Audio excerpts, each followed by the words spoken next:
El férreo cierre de fronteras que tuvimos en la época pico de la pandemia trajo varios dolores de cabeza.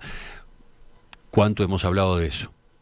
Pero por lo menos un sector salió beneficiado. En aquella época respiró aliviado el comercio de frontera.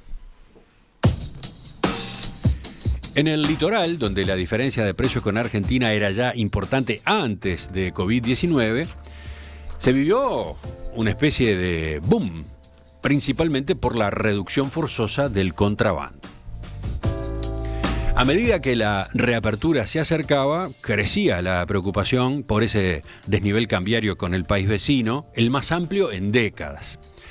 Los mismos comercios, esos que estaban beneficiándose, entre comillas, pidieron para prepararse y encontrar la forma de ser atractivos para los consumidores uruguayos cuando el escenario se modificara.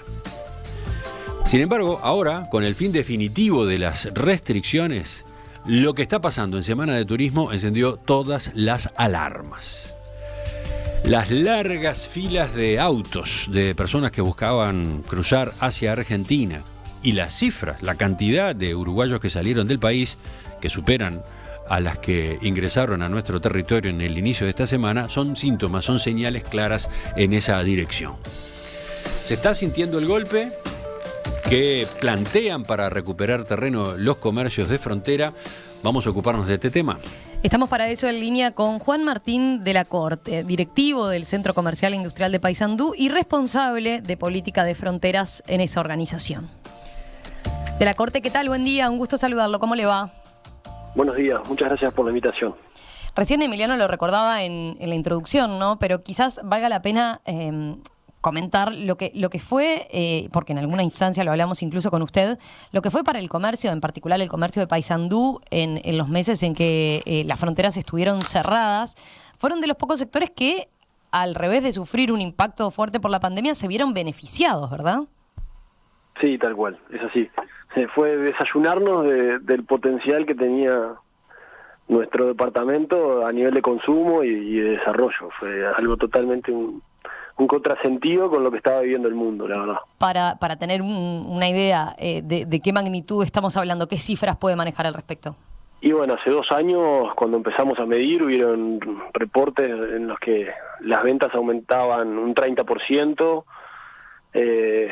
empezaron a aparecer emprendimientos gastronómicos cuando en el país cerraban, justamente porque no podíamos satisfacer la demanda a nivel local, incluso en tiempos de pandemia, y eso se mantuvo a lo largo del tiempo, por supuesto, con todas las dificultades y con los golpes que lo sanitario también pegó en la región y todas las cosas para lamentar que tenían, pero pudimos evidenciar que el consumo local era mucho mayor del que nos tenía acostumbrado.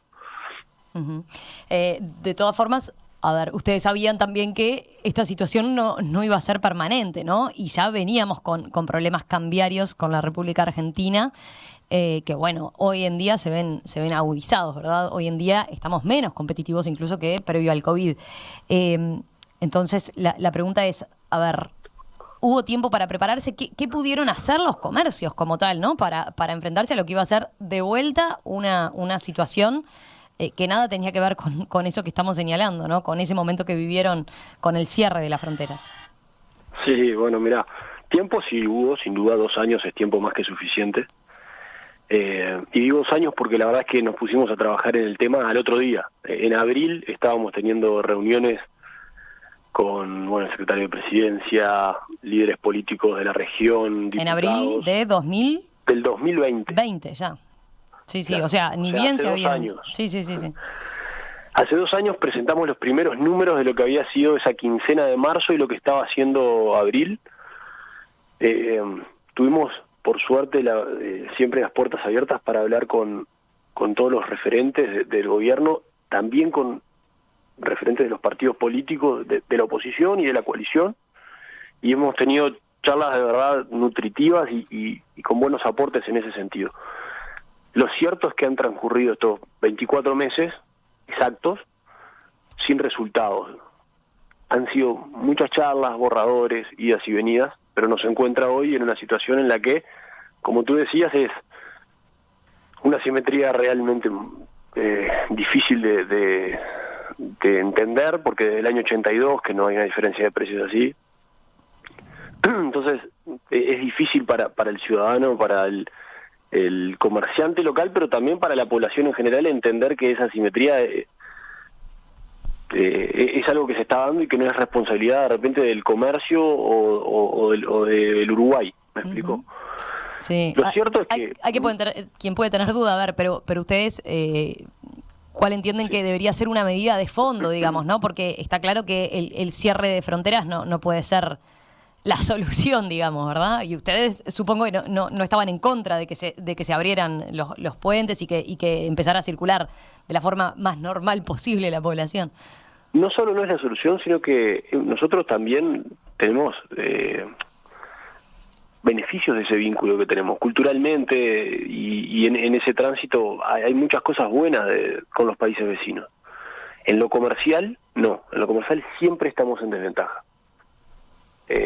Lo que nosotros venimos planteando, y los centros comerciales hace ya más de 45 años que vienen hablando de este tema, y teniendo sus propias peleas con el gobierno que esté de turno, es, bueno, hay que buscar la forma de que esta región deje de deprimirse, porque lo que viene pasando es eso.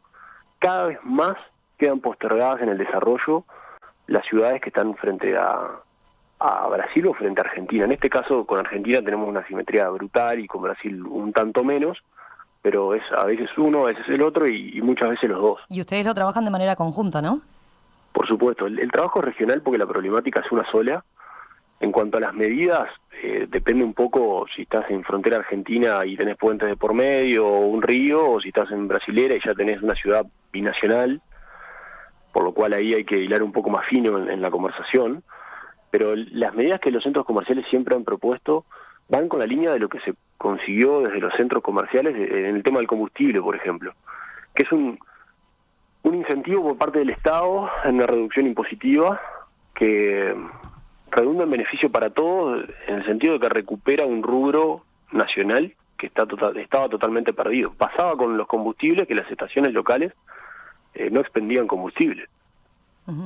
Se llegó a esto del descuento conocido que empezó en un 28%, si mal no recuerdo, ahora está en 24% y estamos pidiendo que se amplíe el 40%, que es el tope máximo, y eso lo que hace es devolverle al comercio local y a la industria nacional venta.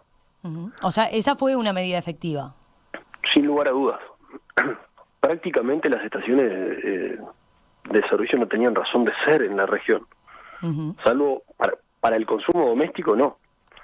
Sí, en el caso de la frontera con Brasil incluso se da la paradoja por estos días de que hay mucha circulación de autos brasileños que vienen a cargar en Uruguay, ¿no? A diferencia de lo que ocurría tiempo atrás. Eso también por el alza que tuvo el combustible en Brasil en particular y por un tema de abastecimiento incluso, ¿no?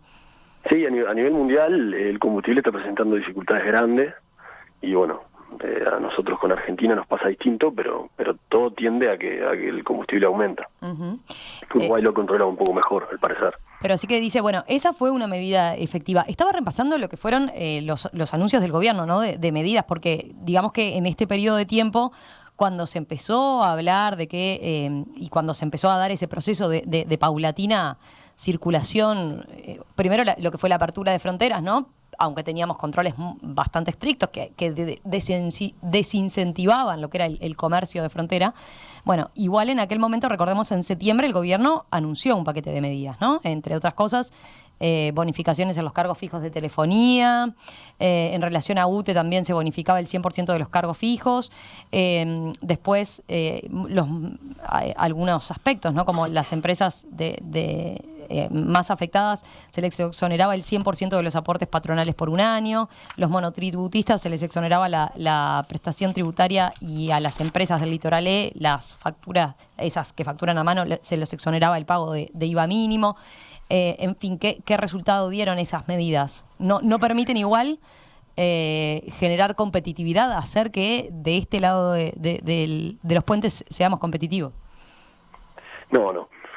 A ver, en cuanto a las medidas que sentimos o que pensamos, esas medidas llegaron después de una reunión con el presidente, a la que asistimos representantes de los distintos centros comerciales, y la verdad es que la vimos con muy buenos ojos, en el entendido de que se trataba de la primera de un paquete de medidas que atendía en realidad a las empresas más vulnerables, que son las más pequeñas. En cuanto al resultado o a los efectos que pueda tener para controlar este tema o para paliar un poco las asimetrías, es insignificante como medida. Sí puede darle una mano a esas empresas pequeñas que son las primeras que caen. Pero si tú calculás el ahorro que pueda tener una empresa por estas cosas que señalás, es ínfimo, la verdad es esa. Y para una empresa mediana o grande, directamente no está pensado para ellas, pero además... Acá veía, perdón, en el caso de las empresas de mayor porte se les exoneraba el pago de anticipo del IRAE y del anticipo del patrimonio, ¿no? Es decir, que tanto el Banco de Previsión Social como la Dirección General Impositiva, bueno, iban a hacer erogaciones durante un año, ese era el plazo que estaba previsto. Pero usted dice que igual, para las empresas de mayor porte, esta exoneración de anticipo del IRAE y de anticipo del patrimonio no era significativo en los números globales de las empresas. Y no, la verdad es que no. Pensá que muy probablemente ninguna de estas empresas tengan renta. Sí, pensarlo así, porque es una realidad. Claro. Es difícil a veces entender la situación que viven las empresas en la región, pero te lo voy a dar en un ejemplo bastante gráfico. ¿Qué pasa si abre en Montevideo un shopping con todos los servicios y con todos los productos, con una estación al pie del shopping, y vende 4 veces más barato que el que está cerca de él? ¿Qué pasa con ese shopping? Con el que abre a esos precios y con el otro. Automáticamente apagás uno de los shopping. Bueno, a nosotros nos pasa eso. La ciudad entera deja de vender servicios y productos. Y eso es real, no es una exageración propia del que lo está padeciendo. Hay números. Le iba a consultar, usted decía, en aquel momento vimos bien las medidas, pero se anunciaron como un primer paquete y después se quedó en eso. Sí, tal cual. Esa es la desconformidad que tienen hoy en día. La desconformidad tiene que ver con los tiempos, no es que no se esté trabajando en medidas. Nosotros presentamos un paquete de medidas que tiene que ver con atender la canasta básica de algunos productos denominados anclas y buscar la forma de cambiar un poco el precio a través de exoneraciones tributarias, y el sector político contestó con la idea de las microimportaciones que se puso sobre la mesa bien al inicio de la pandemia. De hecho fue el senador Botana el primero que trajo el tema, y después desde distintos partidos políticos y sectores se fue reviendo ese tema y analizando. ¿Y qué respuesta tuvieron del Ejecutivo? Empezamos a trabajar rápidamente en ese tema, a evaluarlo, a estudiar la viabilidad y demás. Y los centros comerciales hemos sido muy activos en la búsqueda de propuestas, soluciones y en el análisis de todos estos borradores. Entendemos que es el primero de un paquete de medidas porque confiamos en que el gobierno está trabajando y atendiendo este tema. El problema está en que los tiempos del Estado y los tiempos de los privados son totalmente distintos, y de que la viabilidad de una empresa en las condiciones de hoy no puede esperar los tiempos del Estado. Le pregunto, pero sobre esta medida que dice que tuvo buena acogida a nivel político, ¿no? Sobre las microimportaciones. Quizás convenga recordar en qué consisten básicamente, pero después le preguntaba qué respuesta ve desde el Ejecutivo en torno a esa medida, o si han podido avanzar en ese sentido con esta medida en particular. No, por eso, sí, hemos trabajado en esa medida en particular, me refería a la medida. No, porque me decía lo del que ustedes como centro comercial estaban trabajando en la medida, por eso le decía si desde el Ejecutivo le habían respondido algo, o sea, o lo estaban considerando. Sí, sin duda, en un intercambio con ellos, constante, de analizar esta y otras medidas posibles, pero principalmente haciendo foco en esta, y atendiendo que podría ser una solución. Y ¿Qué ventaja tendría? Ahí está. La medida consiste en que generar microimportaciones es otorgar algo así como licencias. Es un borrador, no tiene forma, esto requiere de ley, así que todo de lo que voy a hablar va a ser vago en el sentido de las formas, pero bueno, una especie de licencias para los comercios locales debidamente acreditados, cumpliendo requisitos de formalidad y demás, que puedan cruzar enfrente a Argentina y comprar a precios argentinos con una importación ágil y sobre todo liviana en cuanto a las cargas impositivas y arancelarias. Uh-huh. O sea, una reducción de eso en lo que tiene que ver con una importación común, habitual. Simplificada, claro. Sí. Vamos a decirlo simplificada como para englobar todo el tema, y además directa, en el sentido de que lo hace el comercio local, regional, para consumidores locales y salteando un poco esa cadena que hay desde Montevideo hasta el oeste o el norte del país. Usted decía, bueno, que hay un tema de tiempos, ¿no? Y que hay empresas hoy en día que tienen una situación compleja en cuanto a su supervivencia.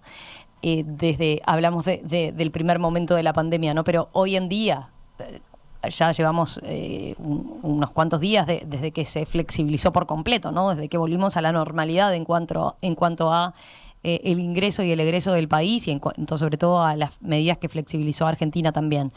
¿Qué es lo que perciben ustedes hoy en día en los números de los comercios locales ya?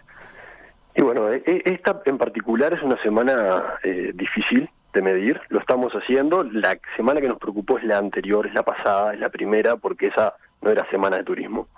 Esta semana es una semana en la que es difícil juzgar el comportamiento de las personas que quieren cruzar, si lo están haciendo porque están yendo una semana de vacaciones, que es la semana que se tomaron a Argentina, que todo vale un quinto o un cuarto, o si esta es el hábito que recuperaron de cruzar enfrente a llenar el auto y hacerse el surtido y el tanque de nafta y algo más. Uh-huh. Hoy la sensación es de preocupación real. Los estacioneros no están expendiendo combustible, no saben cuánto más pueden funcionar así.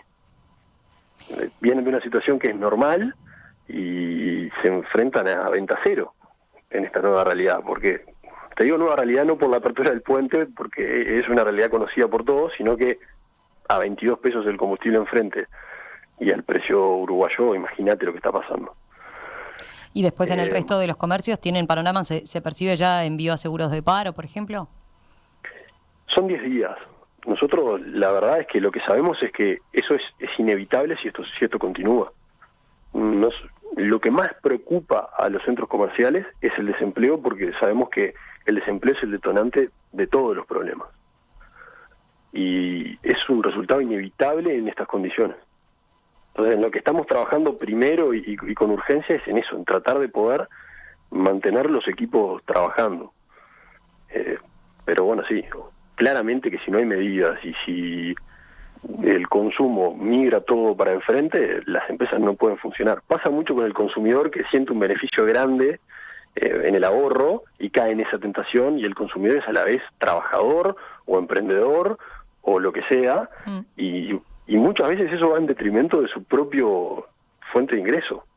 Claro. Entonces termina siendo un círculo vicioso y tan perjudicial que bueno, es inentendible, pero sucede. Daniel, desde la audiencia, me pregunto cuál es el motivo por el que no se implementa el 0 kilo. Sí, es una buena pregunta para en todo caso trasladar al gobierno, ¿verdad? Pero ¿ustedes cómo ven esa medida si se llegara a implementar? Es una medida que siempre está sobre la mesa. La verdad, tiene varias aristas. La primera, que es sumamente antipática con la población, y eso seguramente es un fundamento o un argumento desde el sector político. La segunda es que históricamente, y te estoy hablando de 50 años de experiencia en esto, salvo por estos dos pasados, esa medida no ha tenido el efecto deseado, porque la creatividad del consumidor y del que hace negocio con esto es inmensamente más amplia que la energía que le pueda poner aduana en mantener y controlar ese 0 kilo. Cuando lo ha habido, es cierto que se detiene ese contrabando hormiga y el otro contrabando también. Uh-huh. No hay solo el hormiga. La hormiga es el del consumidor que va y compra enfrente y llena el tanque de nafta y trae mercadería o bienes para consumir domésticamente, y el otro es el que ya pasa para hacer un negocio. Claro. Pero usted dice, bueno, es antipática, eso es la principal contra, pero bueno, llegado a una situación extrema, no es conveniente, teniendo en cuenta sobre todo eso, ¿no? Usted decía recién, en algunos precios estamos hablando de que en Argentina sale un quinto por más medidas de otro tipo que se implementen aquí, de reducciones, exoneraciones y demás. Quedamos lejos igual de ser competitivos, sí, ¿no? Sí, ante todo lo que hay que lograr es defender el empleo nacional y formal. Eso para mí no cabe discusión sobre el tema. Que puede ser una medida paliativa y a corto plazo puede ser la única medida que puede dar solución, el control. Te voy a hacer una aclaración. Hoy el 0 kilo no existe como tal, sino que hay una especie de franquicia de 5 kilos cada 15 días por persona. Uh-huh.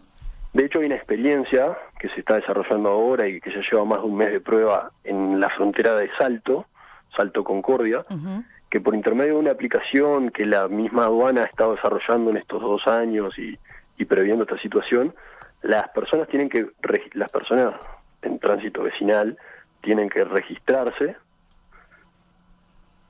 y ahí acceden a pasar 5 kilos en ese tránsito vecinal que tienen. Luego quedan inhibidas a hacerlo durante 15 días y después pueden volver a hacerlo. Eso es por persona, se registra cada uno con su documento, carga algunos datos más y demás. Y lo que se hace en aduana es, se controla que se esté cruzando esos 5 kilos y que la persona se haya registrado. Si no se registró, directamente se le decomisa todo lo que trae. Uh-huh. Es 5 kilos por persona, o sea que un auto puede llegar a traer 25 kilos por vez, ¿verdad? Claro. Más o menos, pensando que van 5 personas en un auto. Pero eso funciona así. Lo del 0 kilo directamente no venía corriendo tampoco. Pero eso es una medida que sí se está implementando y que se pretende fomentar e impulsar desde los centros comerciales porque es la que se ajusta a la ley. Uh-huh. O sea que eso podría ser una solución, por lo menos tener un mayor control, permitir cierto trasiego de mercadería, cierta circulación de mercadería, pero acotada a eso y controlando efectivamente que eso se cumpla. Sin lugar a dudas. Pasa una cosa, y es bueno saberlo. Aduana tiene muy pocos recursos humanos en general, de hecho creo que hay 600 en todo el país, pero además en la cabecera de los puentes, o sobre el agua, o circulando en las zonas de frontera. Y terminan siendo personas las que están trabajando ahí, que se enfrentan a mares enteros de autos cargados de mercadería y de personas que tienen que controlar. Ese trabajo requiere muchísimo más equipo y muchísimo más planificación por parte del Estado, no solo de aduana, sino del Estado, de asignarle recursos a una tarea que es una tarea bien compleja y que hoy en día de repente lo asume 1 o 2 funcionarios frente a 5.000 autos, 15 kilómetros de cola. Juan Martín de la Corte, directivo del Centro Comercial Industrial de Paysandú y responsable de política de fronteras en esa organización. Muchas gracias por estos minutos esta mañana aquí en Perspectiva y quedamos atentos entonces a cómo sigue evolucionando esta situación y si surgen novedades en torno a este tema. Muchas gracias a ustedes por la invitación y a las órdenes siempre.